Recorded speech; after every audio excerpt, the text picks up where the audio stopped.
caracteriza por una dificultad en la circulación sanguínea, la cual se reduce produciendo de esta manera una disminución del riego sanguíneo en los tejidos. Y si hay disminución del riego sanguíneo en los tejidos, hay poca llegada de oxígeno a las células, lo cual se considera como hipoxemia. ¿Okay? Entonces, es una reducción, como dice ahí, de la perfusión, de la circulación, de la irrigación quística de los tejidos, adelante, con un consecuente aporte de oxígeno disminuido también. ¿Okay? Entonces, este trastorno puede originar consecuencias graves si es que no se llega a tratar.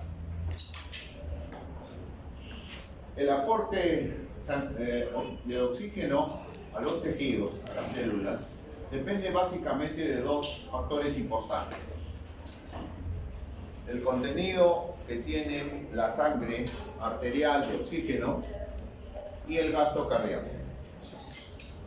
Este contenido de oxígeno en sangre arterial, a su vez, está en relación directa con la cantidad de hemoglobina que presenta la persona, la saturación de oxígeno y la presión parcial.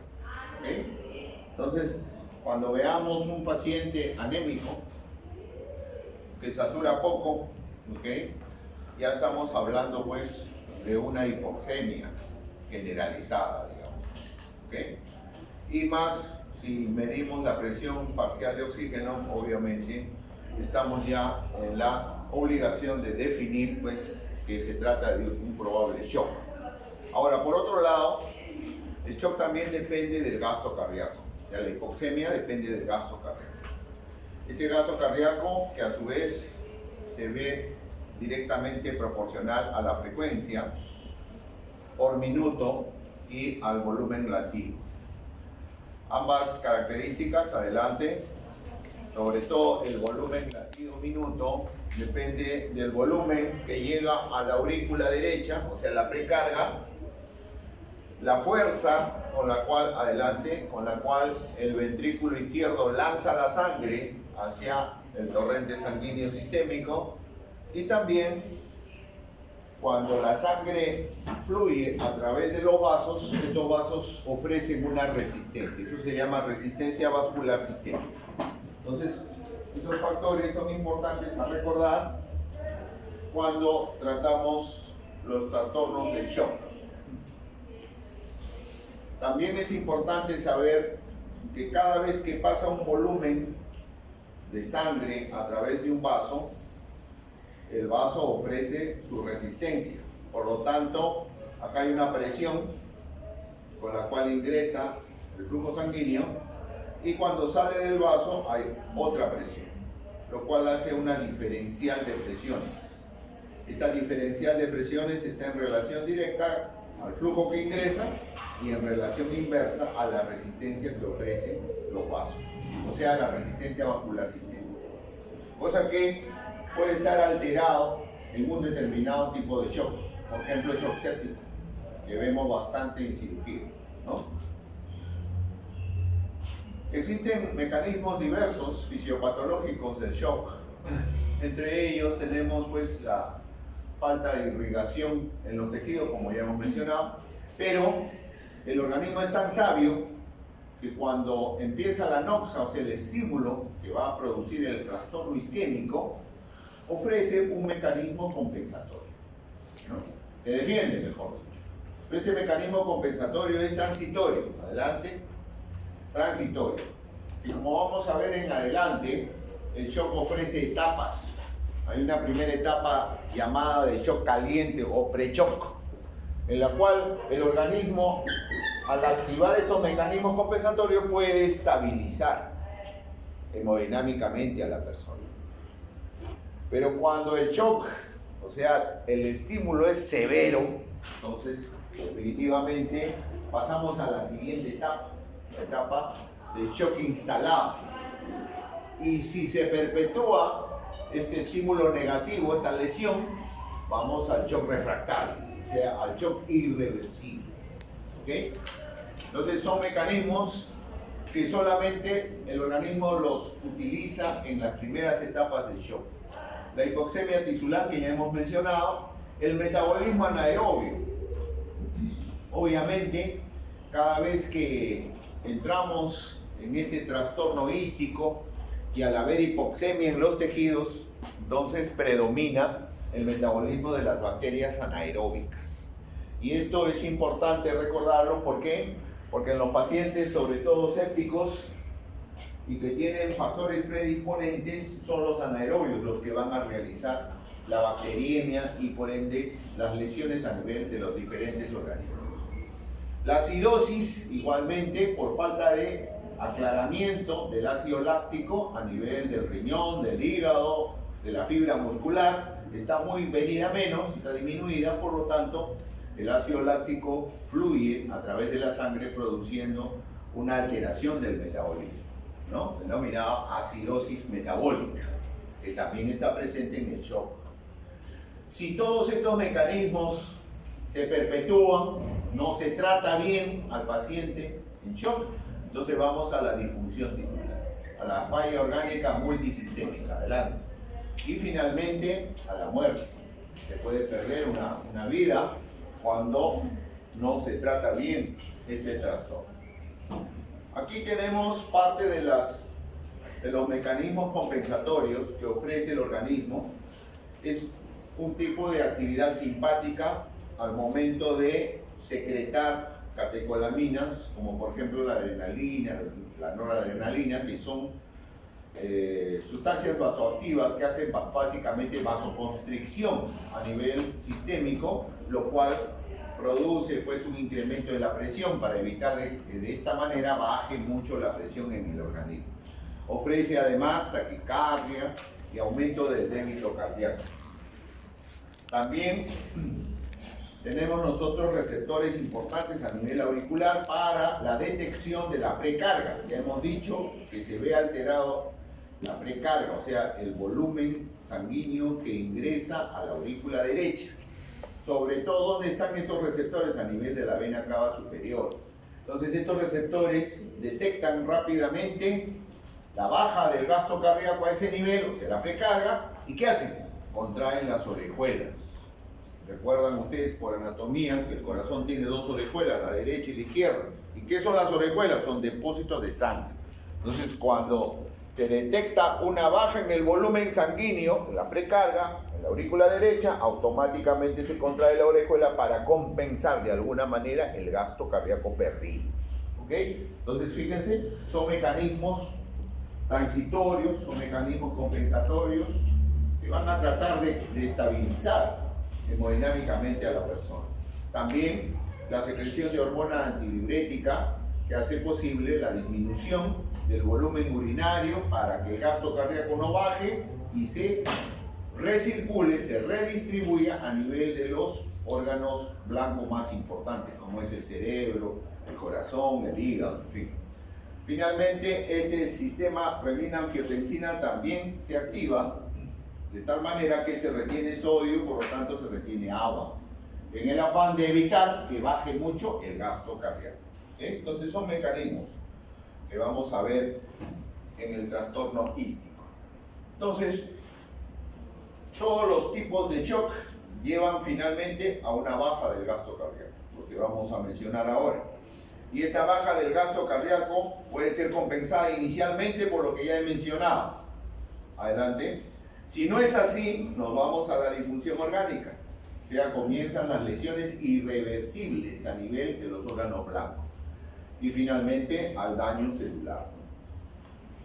¿Cuáles son los órganos blancos más importantes que se pueden afectar en el shock? El cerebro, el corazón, los riñones. ¿Y cómo se manifiesta clínicamente las etapas de shock en estos órganos blancos? Fíjense, en el sistema nervioso central, al inicio hay ansiedad, ¿no?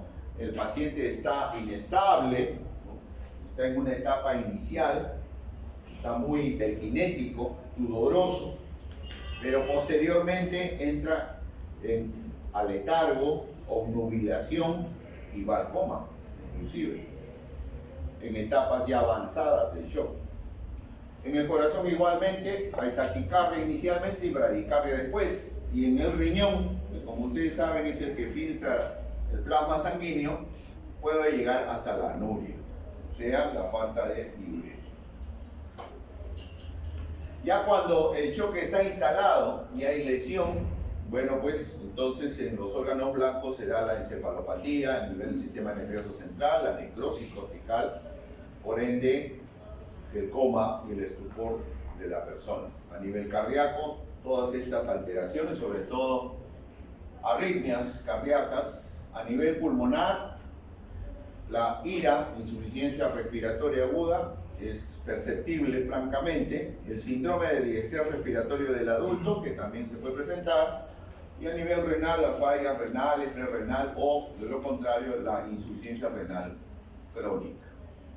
A nivel gastrointestinal también tenemos alteraciones por disfunción orgánica.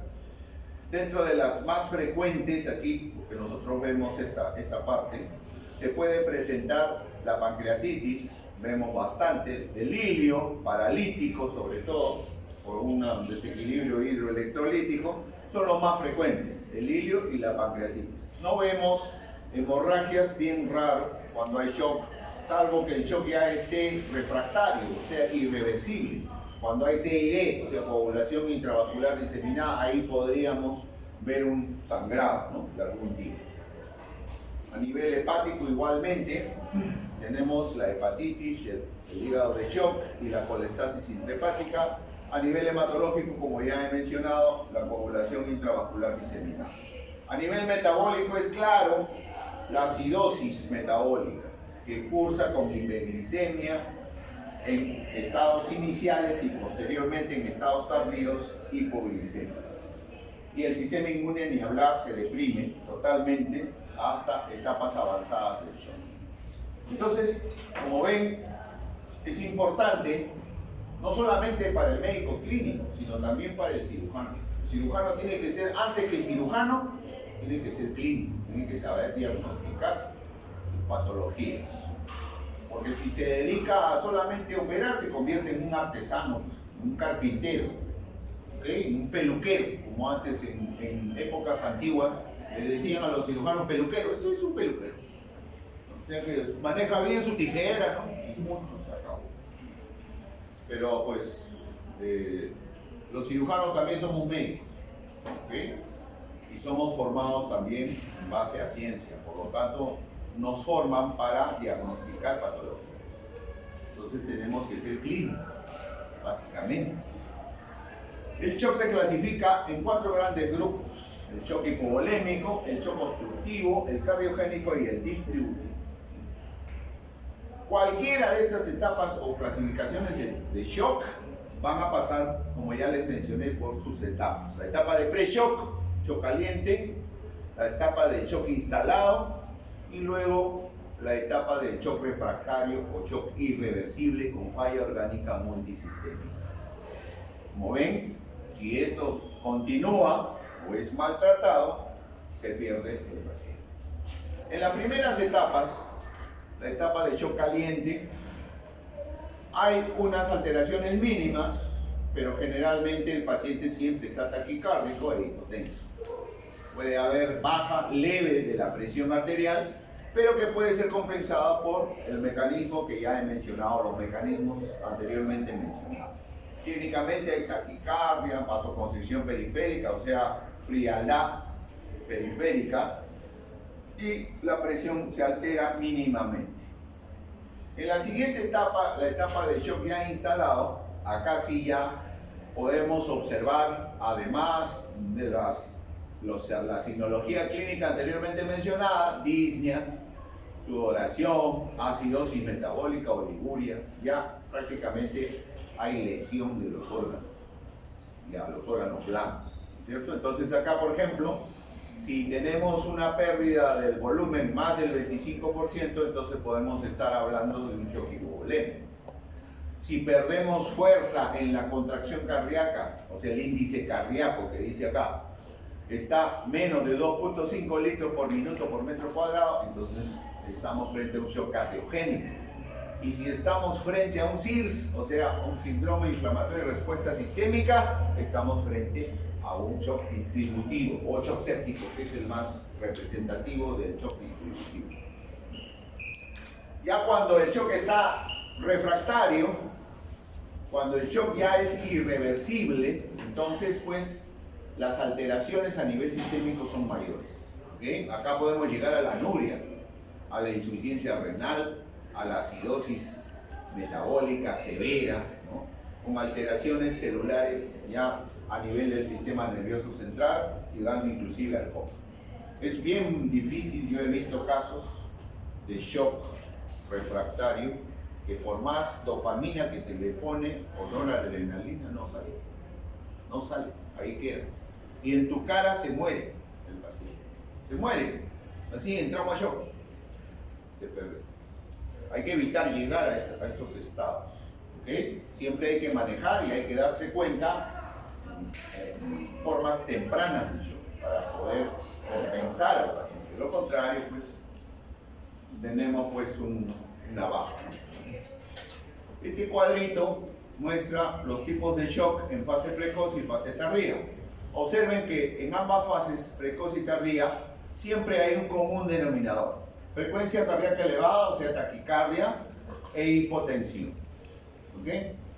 Entonces, prácticamente no hay shock sin taquicardia e hipotensión a la vez. Siempre que vean un paciente taquicárdico e hipotenso, piensen en probable shock. ¿Ok?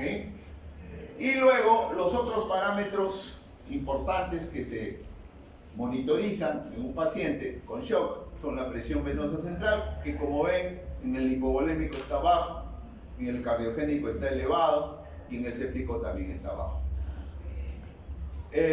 La resistencia vascular sistémica siempre va a estar elevada, a excepción del shock distributivo, o sea, el séptico. Siempre el shock distributivo le llamamos también el shock vasodilatado. Los vasos se dilatan tanto que los 5 litros de sangre son poquitos para ese espacio tan grande que tienen los vasos en dilatación, o sea, en la resistencia vascular muy baja. Entonces baja pues el gasto cardíaco, entonces baja la precarga, entonces coincide con esto. ¿Okay? La presentación clínica ya hemos mencionado, la hipotensión y otras, sobre todo la oliguria, es importante medir. Cuando se tiene un paciente con shock hay que monitorearlo, hay que sondearlo, hay que ver cómo está la diuresis horaria, es importante para ver si baja o no baja, ¿no? Y sobre todo monitorear el sistema nervioso central. Hay que evaluar siempre cómo está el paciente, está orientado en tiempo, espacio, personas, cómo está el Glasgow. Son datos importantes que nos van a mencionar a nosotros si estamos en un buen tratamiento o no. La acidosis igualmente, como ya les mencioné, esto se da por una falta del metabolismo del ácido láctico. ¿Okay? ¿A dónde? En el hígado básicamente, y en los músculos, la fibra muscular. Y otras alteraciones menores. Entonces, en conclusión, la clínica también va de la mano con la etapa en la cual se presenta el shock. Al inicio, en un shock inicial, un shock caliente, podemos ver un paciente taquicárdico, con hipoperfusión, con vasoconstricción, pero posteriormente ya hay mayores alteraciones clínicas. Falta de relleno capilar, palidez, sudoración fría, hipotensión, alteración de la conciencia y problemas a nivel diurético. El primer shock que vemos en cirugía es el shock hipovolémico. Lo vemos bastante. Sobre todo el shock hipovolémico de tipo hemorrágico. Hay dos grandes grupos en el shock hipovolémico, el hemorrágico y el que se da por pérdida de fluidos. Pero este es el que más vemos. ¿Por qué? Por trauma. Vivimos tiempos violentos en nuestra ciudad y vemos a cada rato esto, trauma, trauma, trauma. Si no es paciente politraumatizado, paciente con trauma abdominal. Puede ser arma blanca, arma de fuego. Entonces, esto condiciona a una baja del gasto cardíaco aguda, brusca. Está sangrando el hígado, obviamente, entonces el gasto cardíaco baja y el paciente entra en shock tipo hipovolémico. Entonces hay que tratarlo básicamente rápido. ¿Okay? También en segunda frecuencia podemos tener las hemorragias digestivas. ¿Okay? De alguna manera vemos, pero básicamente estas son tratadas por el gastroenterólogo. El que trata el cirujano es el trauma. Y otros que vemos menos frecuentemente. En el caso de la pérdida de fluidos que originan shock hipovolémico, lo que vemos básicamente es esto: los quemados, pacientes con grandes quemaduras. El paciente gran quemado es un paciente chocado, shock hipovolémico. Entonces hay que reponerle rápidamente las primeras 24 horas el volumen perdido. De lo contrario, el paciente entra en shock irreversible, o sea, shock refractario. Poco vemos pacientes con diarreas crónicas, vomitadores, golpe de calor, eso muy poco. Y tal vez en algunos casos los pacientes obstruidos. Acuérdense que, acá para recordar, que hay algunas patologías quirúrgicas que llegan a la obstrucción intestinal, ¿no? Y que albergan un llamado tercer espacio. Las bridas, las adherencias que vimos en el seminario pueden condicionar a un volumen que no circula en el intestino. Eso se llama tercer espacio. Ese volumen es perdido prácticamente, que origina una baja de gasto cardíaco. Igualmente, podemos tener otro tipo de obstrucción intestinal, por ejemplo, los vólvulos. Los vólvulos de sigmoides son grandes intestinos gigantes que albergan un volumen determinado de contenido intestinal que disminuye pues el gasto cardíaco. Entonces las obstrucciones intestinales pueden de alguna manera, dependiendo del volumen que secuestran, llegar al shock hipovolémico. La característica de este tipo de shock básicamente es la disminución del retorno venoso. Entonces generalmente es por pérdida sanguínea. En la triada de shock, el que está alterado es la volemia básicamente, ¿no? Entonces ahí tenemos que recordar la famosa triada de la muerte. Cuando se pierde volumen, ¿qué pasa? Baja la temperatura, la hipotermia. Y si baja la temperatura, esta baja de temperatura hace posible una estimulación de la cascada de la coagulación. Por lo tanto va a coagulopatía, al CID. Y como esto se junta con la acidosis láctica, llegamos a la acidosis metabólica. Entonces, el paciente con acidosis metabólica hace posible que el músculo cardíaco se deprima, pierda fuerzas. Por lo tanto, este decremento conlleva igualmente a una baja del gasto cardíaco, que continúa con hipotermia. Entonces, este triángulo vicioso hay que romperlo desde un inicio y evitar la hipotermia. ¿Ok? Evitar la hipotermia. Acá tienen un cuadrito que clasifica el shock hipovolémico en 4 tipos. Vean ustedes cómo el tercero y cuarto tipo se caracteriza por una pérdida de más del 30 o 40% del gasto cardíaco, lo cual indica de que esta pérdida implica que el cirujano actúe, porque probablemente hay un sangrado, ¿okay? Está sangrando algún órgano que evita la compensación del organismo hemodinámicamente, ¿no? Entonces es importante que ustedes recuerden estos datos. Fíjense cómo también en el tipo 3 y 4 comienza recién a bajar la presión. En el 1 y en el 2 está normal. El pulso también se altera ya, francamente. O sea, la hipotensión y la taquicardia ya se manifiestan francamente, ¿no? Incluso el estado mental, miren. Primero es ansiedad, luego confusión y finalmente letargo. El shock hipovolémico generalmente es por pérdida sanguínea, la depresión del volumen. Casos como el que ven, ¿no?, hacen posible pues los shocks. Ahora, cuando es un shock hipovolémico por pérdida de flujo, podemos tener casos gastrointestinales. Sobre todo vemos en cirugía el caso de los pacientes con fístulas. hay fístulas de bajo gasto y hay fístulas de alto gasto. ¿Cuándo se llama de bajo gasto? Cuando es menos de 500 centímetros cúbicos en 24 horas. Si un paciente drena más de 1 litro en 24 horas, estamos frente a una fístula de alto gasto que puede llevar al choque hipovolémico de ese paciente. Entonces, ¿qué hay que hacer? Reponer ese volumen. Y bien, miren ustedes litro y medio, ese litro y medio se lo pasan por la vena, ¿okay? Con electrolitos, por supuesto.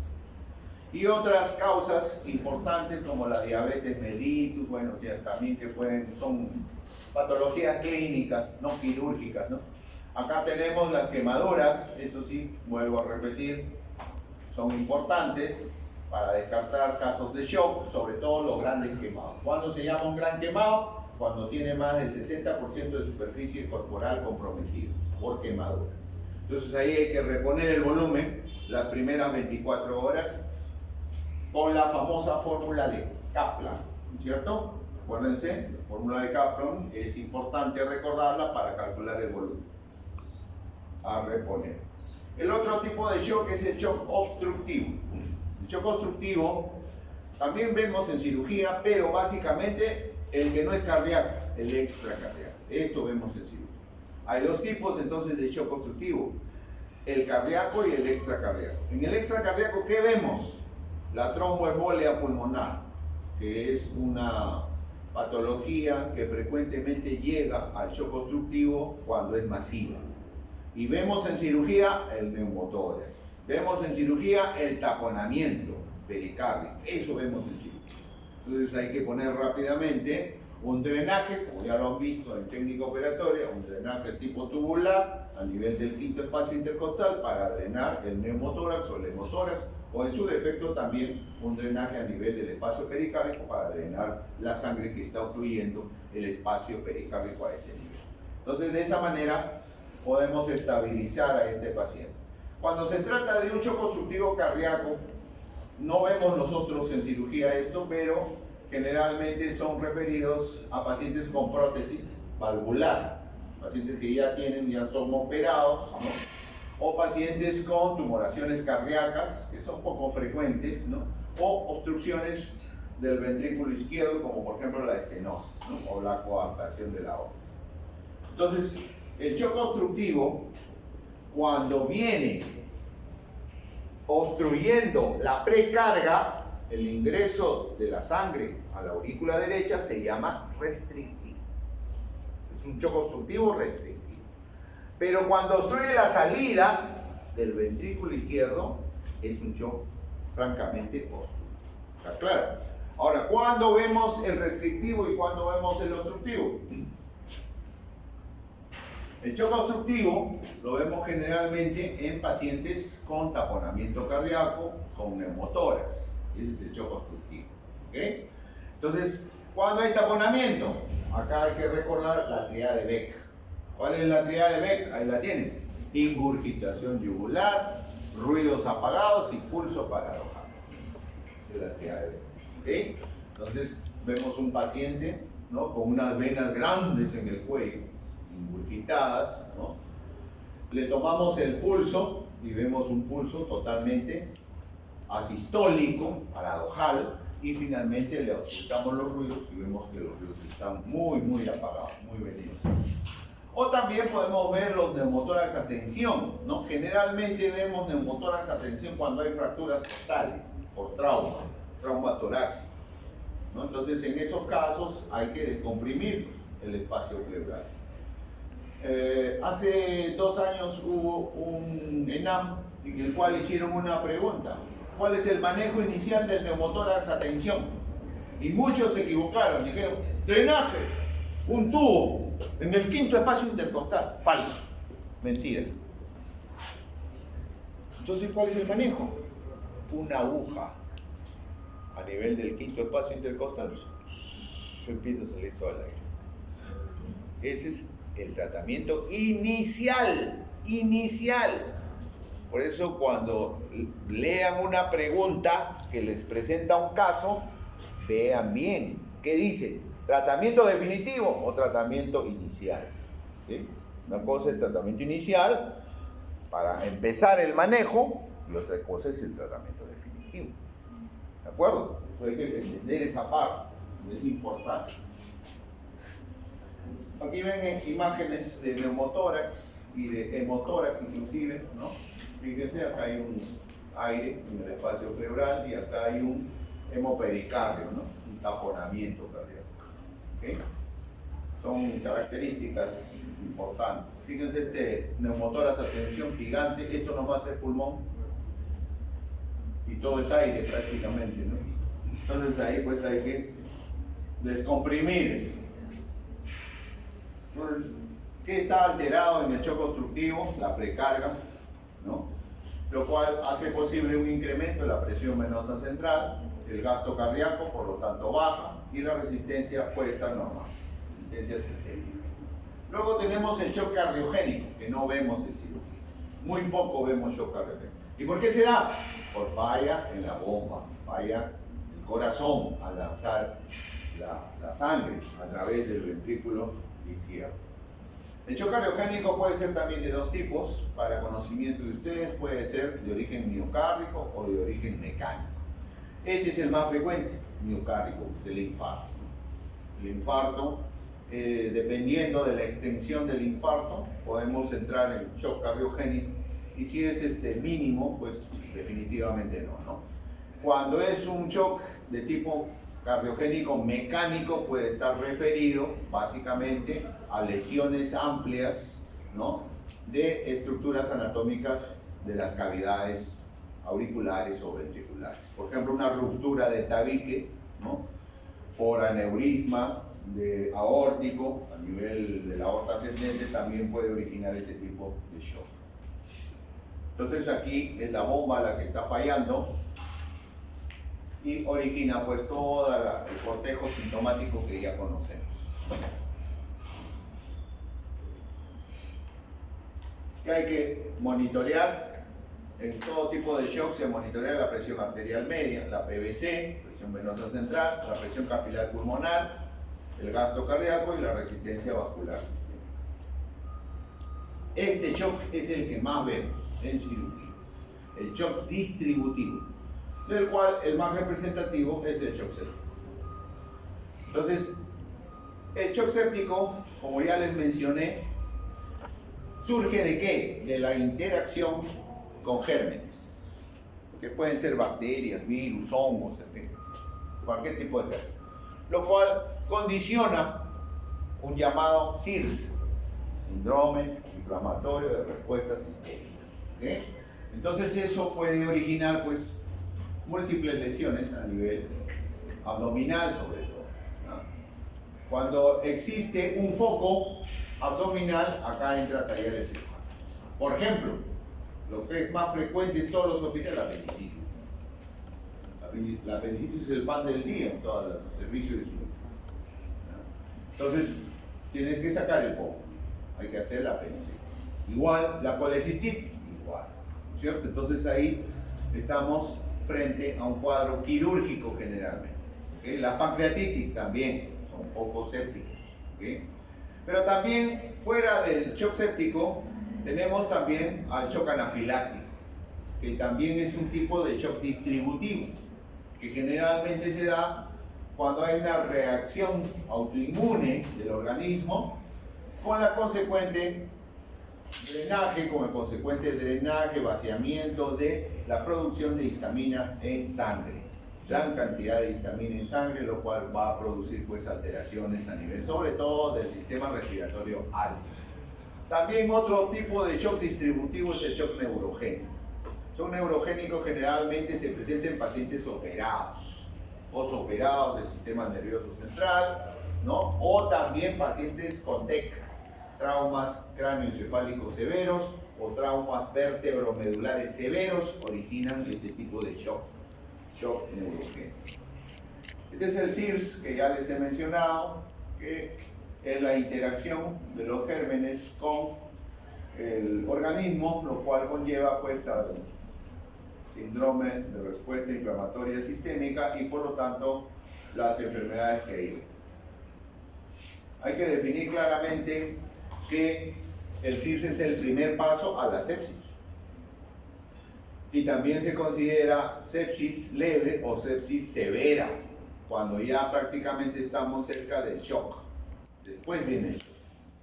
Finalmente, si no se trata de shock refractario y falla orgánica multisistémica. ¿Qué cosa es la sepsis?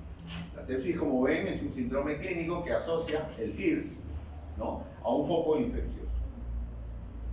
Generalmente, el foco infeccioso puede estar confirmado o sospechado.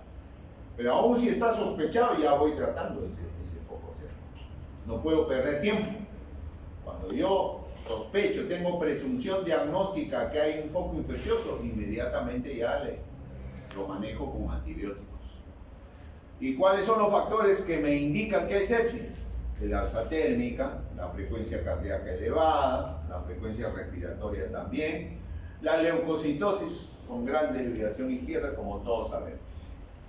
Si a este síndrome clínico de sepsis se agrega uno de los signos que ustedes tienen acá, estamos frente a sepsis severa. O sea, ya prácticamente el primer paso al shock séptico.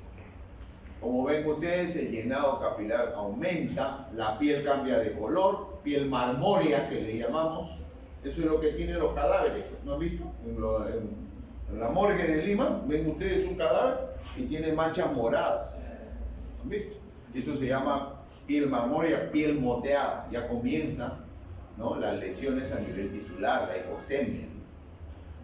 El lactato está elevado, por supuesto estamos en acidosis láctica y otras alteraciones que también se controlan a nivel cardíaco. Si a este shock severo, sepsis severa, se le agrega uno o más de estos criterios, entonces estamos frente al shock. Si no se puede controlar la presión arterial mediante el tratamiento indicado, generalmente son como aminas dopaminérgicas, la dopamina, la noradrenalina, entonces estamos frente a un paciente chocado, shock séptico severo. Entonces acá, del triángulo de shock, el que está alterado es básicamente la resistencia vascular sistémica. Como les dije, es el shock vasodilatado.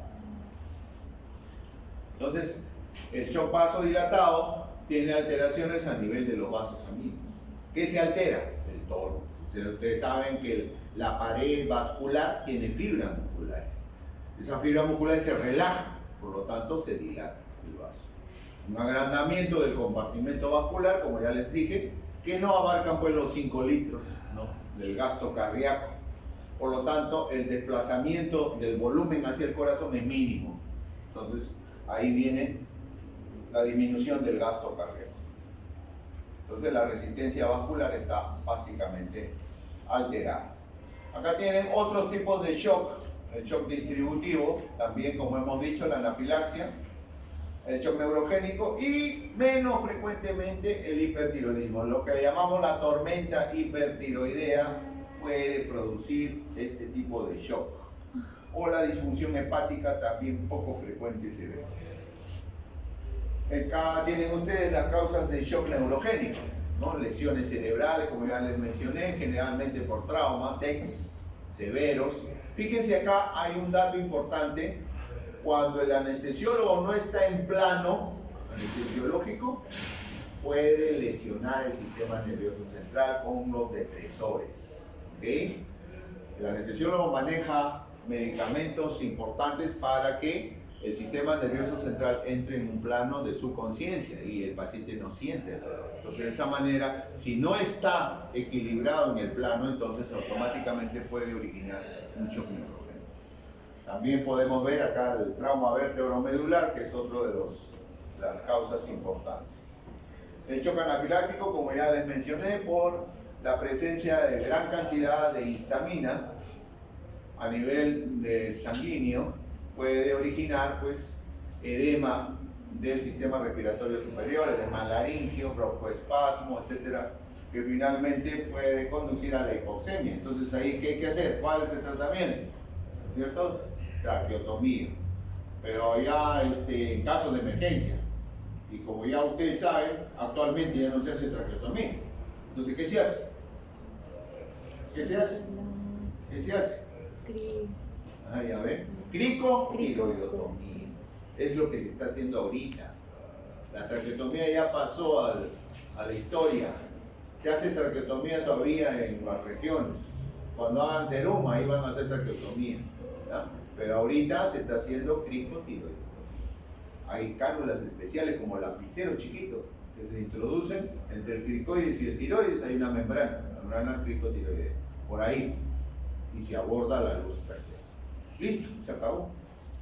Se acabó. No hay necesidad de hacer cortes, disecciones, cortar el istmo de la tiroides. Ya es mucha lesión. ¿Ok? Bien, entonces en el shock séptico se debe monitorear la presión arterial media, la presión venosa central, igual que en el otro shock anterior.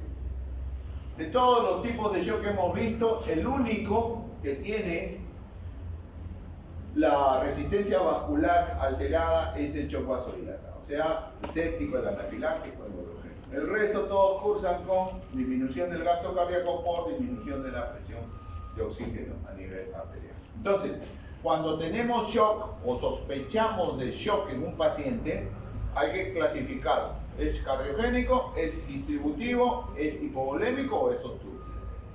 Entonces, para eso ya nos estamos en la cabeza dando idea del manejo. Si yo tengo un shock hipovolémico, ¿por qué? Porque el paciente fue atropellado, ¿no es cierto? Y está hipotenso, está taquicárdico, ¿qué voy a pensar? Está sangrando, ¿no es cierto? Entonces, si sangra, tengo que reponer el gasto cardíaco. Porque también no hay que ser loco, pues, ¿no? Hay residentes que son loquitos, ¿no? Que dicen, ya doctora, sala, al hombro, a sala. Un paciente hipotenso con el gasto cardíaco disminuido en sala de operaciones se muere. Así de simple, se muere. Ha pasado. Entonces, ¿qué hay que hacer? Reponerle primero el gasto cardíaco. Entonces, ahí hay que abrir una buena vía, generalmente vía central, pues, ¿no? Como vía periférica no se trata, tiene una vía central. Puede ser subclavia o puede ser yugular interna, y a través de esa vía reponer el fluido, que generalmente son cristaloides. Claro, lo ideal es que si pierde sangre, se reponga sangre, ¿no? Pero hay veces pues el hospital no se abastece, no tiene la suficiente cantidad. Entonces, cristaloides, ¿ok? Igualmente en el shock séptico, estamos pensando que hay un foco, ¿no?, infeccioso, ya inmediatamente cirugía y antibiótico terapia. O en el shock obstructivo, si vemos que el paciente está disneico, tenemos la placa claramente, entonces ya inmediatamente el drenaje, ¿no? Y los trombolíticos cuando es tromboembolia, pues, o si es un infarto, pues inmediatamente ya poner la angioplastía, en fin, todo lo necesario. ¿Qué hay que hacer cuando el paciente presenta un shock? Cuando presenta un shock, lo primero que hay que hacer es restablecer la irrigación de los tejidos, la perfusión. Para eso tengo que hacer una evaluación del estado de conciencia, cómo está la frecuencia cardíaca, el color de la piel, el llenado capilar, la presión arterial. Entonces tengo que monitorearlo. Pero tengo pasos para su manejo. El primer paso es la corrección del problema primario. Por ejemplo, si es un shock hipovolémico que está sangrando, tengo que cerrar el caño, ¿no es cierto? O sea, entrar, abrir el abdomen y taponar. Si hay lesión hepática, si está estallado el hígado, taponamiento hepático y se acabó. O sea, cohibir el sangrado, hacer la hemostasia. Corrección del problema primario. Oxigenar. Acabamos de decir que la causa de todas las alteraciones es la hipoxemia, ¿cierto? Entonces hay que brindarle ventilación al paciente, ¿no? Si no se puede mejorar la perfusión ística y por ende la ventilación y la oxigenación y la hipoxemia, entonces hay que intubar. Se llama el anestesiólogo para que intube, para que de esa manera. O sea, la asistencia ventilatoria. Luego hay que reponer la volemia, obviamente. ¿En base a qué? A redistribuir los pocos líquidos que hay en el gasto cardíaco en el organismo y mediante infusión, o sea, infundirle generalmente, como ya les he dicho, cristaloides, o sea, cloruro de sodio, que son no transportadores de oxígeno. Pero también después se puede utilizar los transportadores, o sea, los coloides, plasma, por ejemplo, ¿no? Sangre, paquete globular, etc. Seguidamente hay que corregir el problema ácido-base. Si el paciente está en acidosis, compensar la acidosis y los electrolitos. Y utilizar para mantener presión arterial y por supuesto la perfusión, las drogas inotrópicas, las aminas simpático-miméticas, los vasodilatadores, neuropéptidos o barbitúricos. Entonces, esta relación de drogas, las que más frecuentemente se utilizan, sobre todo en el shock cardiogénico, son los inotrópicos, se digitaliza al paciente. Y en el caso de los otros tipos de shock, son las drogas simpático-miméticas. Acá está la dopamina y la noradrenalina. También es importante brindarle asistencia cardíaca al paciente si en caso está muy depletado el gasto cardíaco y hay ruido cardíaco muy apagado. Entonces hay que digitalizar al paciente. Esto es importante en el caso de los shocks de origen quirúrgico, el estado nutricional. Es por eso que los que han estado en el seminario el día de ayer, yo le mencioné a la doctora Cornejo, le dije, doctora, NPT, nutrición parenteral total a estos pacientes, no se olvide, es fundamental. Entonces, en el hospital donde yo trabajo, le damos NPT antes a un paciente chocado, antes de sala de operaciones. Posterior a sala de operaciones también continúa. Y eso lo ayuda enormemente. No se imaginan cómo. En cambio, sin esto, sin soporte nutricional, nuestros pacientes que son desnutridos, hipoalbuminémicos, se hunden más. Hay que tener mucha consideración con esto. Punto 8. Objetivos en las primeras 6 horas de un paciente chocado: llevar la presión venosa central a estos valores, presión arterial media mayor de 65, una diuresis horaria, por supuesto, mayor o igual a 0.5 milímetros por kilo de peso por hora. La saturación de oxígeno tiene que estar al menos superior, ¿no?, a 70% en el sistema venoso. El estado mental hay que mejorarlo y mejorar el lactato, o sea, la acidosis láctica. Cuando se trata de shock sépticos, esto es solamente para shock séptico, miren, hay dos tipos de evaluación. La evaluación inicial, donde vemos el paciente clínicamente, ¿no?, y luego vemos la evaluación secundaria, donde ya manejamos el caso. Acá sospechamos shock séptico, hay un foco, no sabemos dónde. Acá ya manejamos, estamos focalizando el foco, o sea, le hacemos cultivos, fluidoterapia, etcétera, cirugía, en fin, ahí tenemos que ubicar el foco, pero ya lo estamos manejando. Y finalmente, en el postoperatorio hay que continuar el manejo, si es en UCI, si no, en la sala de cirugía, con el monitoreo de los parámetros que ya hemos mencionado. Estos son los parámetros entonces a monitorear, que ya he mencionado, y las condiciones a de nuevo. La presión capilar pulmonar es un factor de monitoreo importante que se realiza generalmente con estos catéteres. El catéter Swan-Ganz es un catéter que ingresa por vía central, por la subclavia, ¿okay?, y llega hasta la presión a nivel del ventrículo derecho, donde se mide la presión pulmonar, porque de ahí sale la arteria pulmonar. Entonces, a ese nivel se coloca el Swan-Ganz de tal manera que se mide, al igual que presión venosa central, se mide también generalmente en la unidad de cuidados intensivos, ¿no? Entonces se hace todo en cuidados intensivos. Sobre la oxigenoterapia, miren, es importante establecer cuánto satura el paciente, cómo están sus niveles de oxígeno, presión arterial, oxígeno en sangre, y acá ver si necesita intubación o no. Al inicio podemos ponerle su mascarilla Venturi o su bigote nasal con oxígeno, pero si vemos que no mejora, entonces hay que recurrir a la asistencia ventilatoria, o sea, a intubar al paciente. Y para intubar al paciente hay criterios. Estos son los criterios. Cuando el paciente hace un esfuerzo denodado para ventilar, tiene mucha dificultad. Cuando la frecuencia respiratoria está más de 35 por minuto, también es indicación de intubación. O cualquiera de estos parámetros que generalmente los maneja el anestesiólogo. En cuanto a la reposición, hemos dicho hay dos etapas, la redistribución y las infusiones. En cuanto a la redistribución, antiguamente se utilizaba este sistema, ¿no? El sistema más, pero actualmente lo que más utilizamos es la posición del paciente.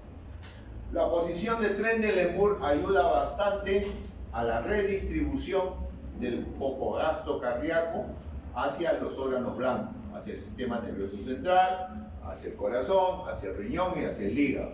Generalmente la posición es así: Trendelenburg, piernas elevadas en decúbito dorsal en 45 grados y la cabeza a 15 grados por debajo del plano horizontal. Entonces de esa manera se redistribuye el poco gasto cardíaco que pudiera tener este paciente.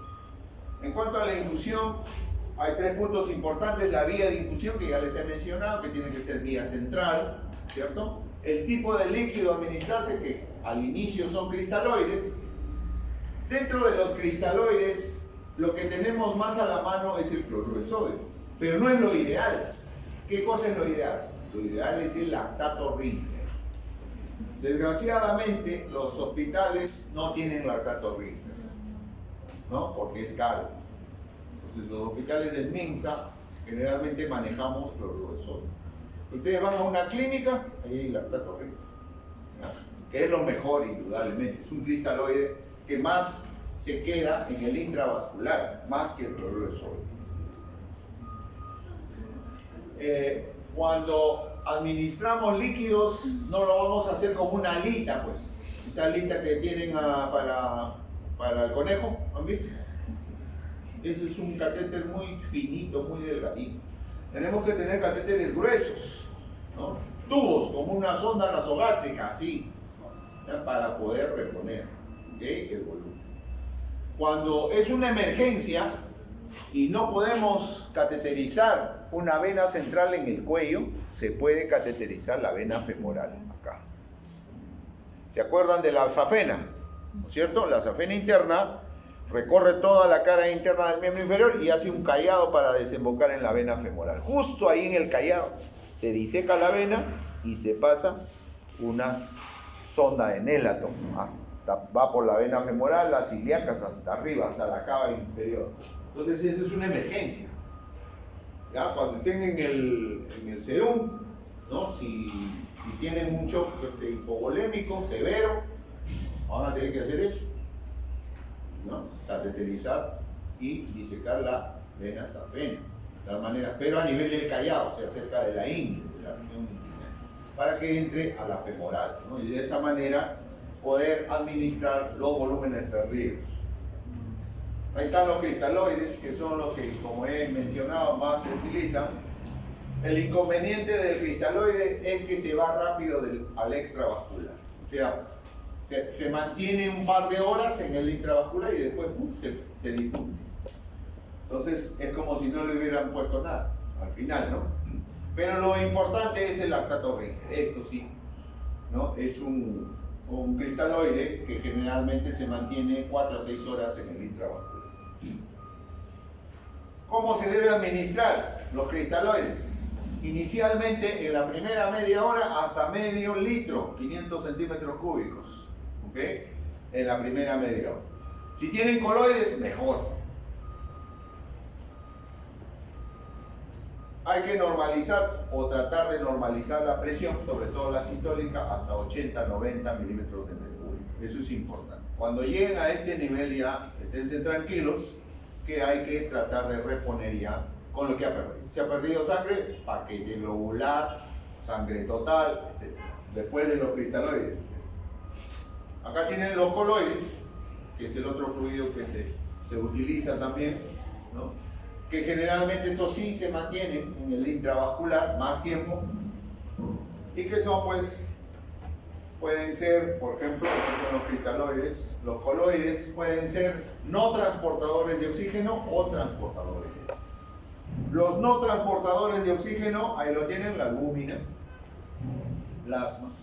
Y en el mercado existen una serie de productos, ¿no?, que ayudan. En el hospital utilizamos bastante la poligelina, que nos ayuda bastante, ¿no?, a poder expandir el volumen. Y los transportadores de oxígeno, que ya paquete globular, sangre total, ¿no?, o en todo caso, pues, paquetes sintéticos que también pueden ayudar.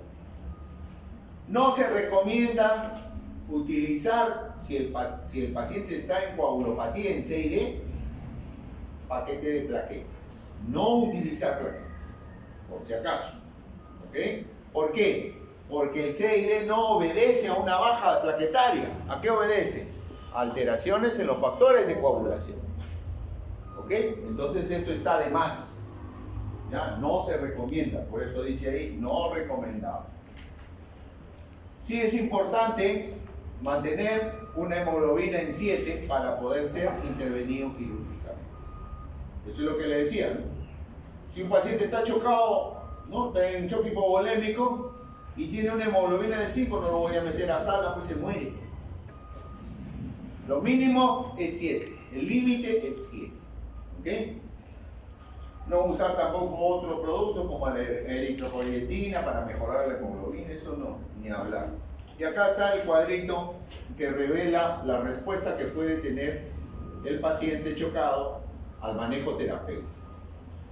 Hay respuesta de 3 tipos. La respuesta rápida. ¿Por qué? Porque si lo manejamos rápidamente, el mecanismo compensatorio del organismo estabiliza hemodinámicamente la persona. No hay problema. Puede haber una respuesta transitoria cuando estamos frente ya a un choque instalado, o sea, la etapa intermedia. Entonces acá tenemos que monitorear a este paciente. Es un monitoreo pero permanente. Y no hay respuesta cuando ya estamos en un shock refractario, un shock irreversible prácticamente. La utilización de vasopresores, como les decía, la dopamina, la noradrenalina, es importante para mantener presión arterial sanguínea. Ahí tienen las dos. Generalmente se utiliza más la norepinefrina, o sea, la noradrenalina, porque hace vasoconstricción periférica, o sea, sistémica. Esto sí puede mantener más la presión arterial estable. Pero se utiliza también dopamina en cuadros iniciales de shock, sobre todo cuando hay gasto cardíaco bajo, para poder incrementar el gasto cardíaco con la frecuencia cardíaca. Se incrementa la frecuencia para que no baje tanto el gasto cardíaco. Pero esto se utiliza en shocks calientes o shock instalados. Pero ya cuando estamos en la etapa final de shock instalado, ya para pasar al shock refractario, tenemos que usar noradrenalina, definitivamente. El uso de corticoides es muy discutible. Muchos cirujanos utilizamos corticoides en shock séptico y va en algunos casos bien. Sobre todo se utiliza la hidrocortisona en dosis grandes endovenosas. ¿Por qué? Porque permite de esta manera disminuir el CIRS. Acuérdense que el CIRS es un sistema inflamatorio de respuesta sistémica, entonces baja la inflamación. El corticoide es un antiinflamatorio poderoso, de tal manera que puede ayudar a una respuesta más rápida del organismo. ¿Okay? Pero como le digo, es discutible, algunos no lo indican, pero si en caso se va a indicar, esta es la dosis que debe usarse en 24 horas de hidrocortisona. Como les decía, el shock distributivo es el que más vemos, ¿no?, en cirugía, donde tenemos pues que hacer un manejo rápido para evitar que el paciente pues llegue a etapas más avanzadas del shock. Usamos generalmente, antes de entrar a la sala de operaciones, la reposición hídrica, el control el monitoreo de los parámetros que ya he mencionado, Y cuando se trata de pacientes muy comprometidos, ya usamos las aminas dopaminérgicas, pero en UCI. Todo esto se usa en UCI endovenoso. Inmediatamente, acá están las dosis a utilizar de dopamina, de adrenalina, de noradrenalina en pacientes con shock séptico. Y en shock constructivo también utilizamos este tipo de tratamiento, pero salvo que el paciente tenga un shock constructivo cardíaco. Cuando es cardíaco, ahí sí, definitivamente se está contraindicado. Solamente cuando hay taponamiento, solamente cuando hay neumotoras a tensión y por supuesto el manejo quirúrgico, que es importante. Consideraciones especiales, sobre todo con pacientes de edad avanzada, hay que tener mucho cuidado, sobre todo con la administración de volumen, porque lo podemos llevar al otro lado. Lo encharcamos, lo que se llama así comúnmente, ¿no? El edema pulmonar. ¿Ya? Entonces podemos llevar a estos pacientes a un edema pulmonar y por ende a una tromboembolia pulmonar y complicamos el problema. También son consideraciones especiales los atletas. ¿Por qué? Porque los atletas son bradicárdicos. ¿Okay? Todo aquel que practica deporte permanentemente tiene bradicardia. Entonces nosotros, cuando manejamos un paciente atleta que está chocado, hay que tener mucho cuidado de no llevarlo al ataque cardíaco. ¿Okay? Porque es contraproducente sobre todo para la bomba cardíaca. Pacientes gestantes, ¿no? Sobre todo cuando están en el último trimestre de gestación, porque podría llevar pues a un trabajo de parto prematuro. Esto, para terminar la clase, es lo que generalmente hacemos desde hace 20 a 30 años. Antes de 30 años, por los años 70, veíamos los cirujanos un paciente politraumatizado, abríamos el abdomen y hacíamos anastomosis, resecciones, de todo. Taponamiento, etcétera, etcétera. Todo. Operación, un éxito. Paciente muerto. Paciente muerto. Pero ¿han hecho bien todo? Sí, todo estaba muy bien. ¿Qué pasó? Y justamente es lo que mencionamos en el seminario. En el seminario se presentó un caso en el cual había una peritonitis por cuadro obstructivo intestinal, por eventración. Había perforación intestinal. ¿Cierto? Entonces, la sugerencia en esos casos es que esa pared no se cierre. No se debe cerrar. ¿Por qué? Por el síndrome compartamental, por el síndrome de hipertensión abdominal. La hipertensión abdominal lesiona más los órganos. Entonces, ¿qué se debe hacer? Laparostomía, bolsa de Bogotá. Que baje la presión intraabdominal. En unos días se entra otra vez a sala de operaciones y se cierra. Eso es lo que hacemos en los pacientes traumatizados. Control de daños. Se hace estrictamente lo necesario. Nada más. Está perforado el colon. Saco la perforación más afuera. Wangen. Ostomía de Wangen. Se acabó. Está sangrando el hilo, está estallado. No me meto a suturar, no voy a hacer mi punto colchonero. Taponamiento, se acabó, gasa. A presión y afuera. Eso se llama control de daños. Hacer lo mínimamente necesario para mantener con vida a ese paciente.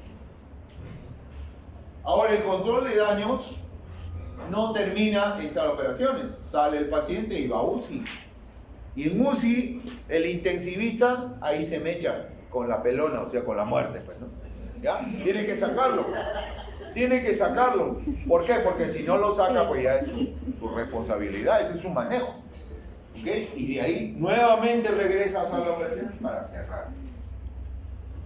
Pero no importa 2 operaciones, 3 operaciones, 4 operaciones, pero con vida.